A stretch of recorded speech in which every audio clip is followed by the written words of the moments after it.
Bienvenue à cette revue de presse, Madame, Messieurs. Les journaux parus, c'est jeudi 25 avril 2024 à Kinshasa, traitent différents sujets.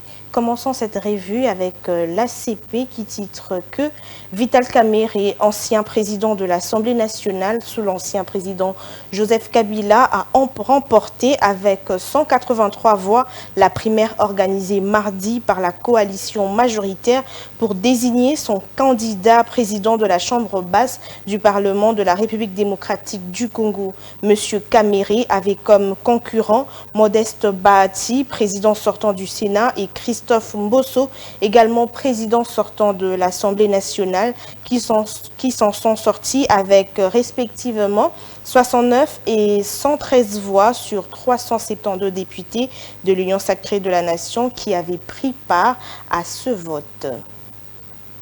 Et l'agence congolaise de presse renseigne que Félix Tshisekedi lance les travaux de modernisation de la maternité de Kintambo. Chantiers confiés au service national de la République démocratique du Congo ont été lancés mercredi à Kinshasa en présence du chef de l'État au cours d'une cérémonie. Les travaux de construction d'un bâtiment additionnel pour la modernisation de son ancien bâtiment et la symbolique de la détermination du président de la République à rechercher les meilleures conditions de santé de la population congolaise.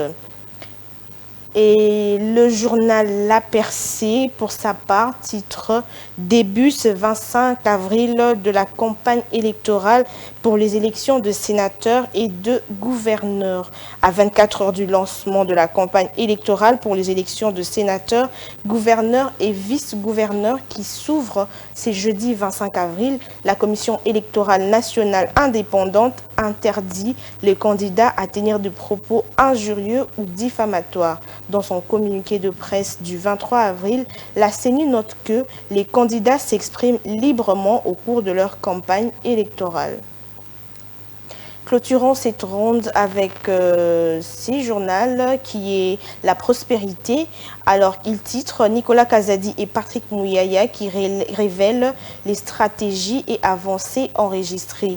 Le ministre de Finances Nicolas Kazadi Kadima et le ministre de la Communication et Médias, porte-parole du gouvernement Patrick Mouyaya Kateboué, ont co-animé le mercredi 24 avril 2024 dans la salle de presse de la RTNC 3 un briefing presse autour de la restitution de la participation de la RDC aux assemblées de printemps FMI Banque mondiale, enjeux, retombées et perspectives. Dans son mot introductif, Nicolas Kazadi a de prime abord précisé que le voyage de Washington avait une connotation particulière dans l'objectif primordial de remettre le pays sur le rail, notamment sur le plan de la gestion financière, de la gestion économique, des réformes pour lui permettre d'aller encore plus loin à rapporter la prospérité.